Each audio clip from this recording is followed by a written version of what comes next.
Hello guys, কেমন আছেন? আশা করি সবাই ভালো আছেন। আবারও নতুন একটা ব্লগ নিয়ে চলে আসলাম আমি, ফয়েজ আহমেদ। দেখতেই পাচ্ছেন আমি রিস্কার মধ্যে অনেক সুন্দর বাতাস ও অনেক রোদের তাপমাত্রা। তো আজকে আমি আমার বাসা থেকে মিরপুর 10 নম্বর যাচ্ছি।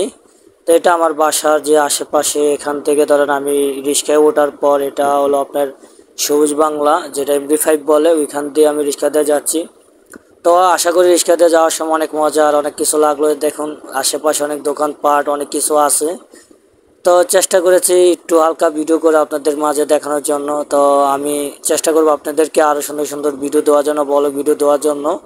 তো আপনারা সবাই বেশি বেশি করে আমার এই ভিডিওটা দেখবেন, শেয়ার করে দিবেন। আর এই এলাকাটা কোন এলাকা আপনারা সবাই চিনে থাকলে অবশ্যই কমেন্ট করবেন, জানাবেন। আর কেমন লাগলো আমার রিস্কার ভ্রমণটা। আমি অনেকদিন পর বলকে আসলাম, চেষ্টা করব কন্টিনিউ করার জন্য। আর দেখা গেল রিক্সাতে ঘুরে ভিডিও করার মজাটাই অন্যরকম, অনেক বাতাস ফিল। আর অটো গাড়ি তো বোঝেন, অনেক স্পিরিট। তো এখন আমি MD5-এর যে রোডটা আছে, এটা হলো যে আপনার এই যে নাবানার এখান দিয়ে যে রোডটা যায়, যেটাকে বলে আমরা বটতলা বলে, এই বটতলা রোডে আছি।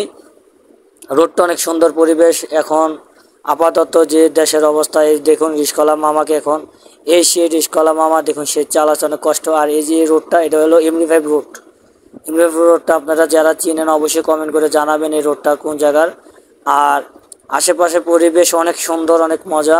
আর এটা হলো এই যে আপনার একটু সামনে গেলেই যেটা হলো যে MD5 যে মসজিদটা, এখন আমরা যে মোচরটা দিয়ে যাবো, এই যে এই মসজিদটা সবাই চিনে থাকবেন।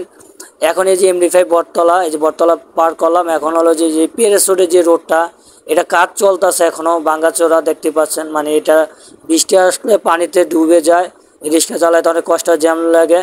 তো দেখতে পাচ্ছেন এই যে এখন কাজ চলতেছে, যে শ্রমিকেরা কাজ করতেছে অনেক। এখন এই রোড অনেক পোশাক আছে। ধন্যবাদ সবাই।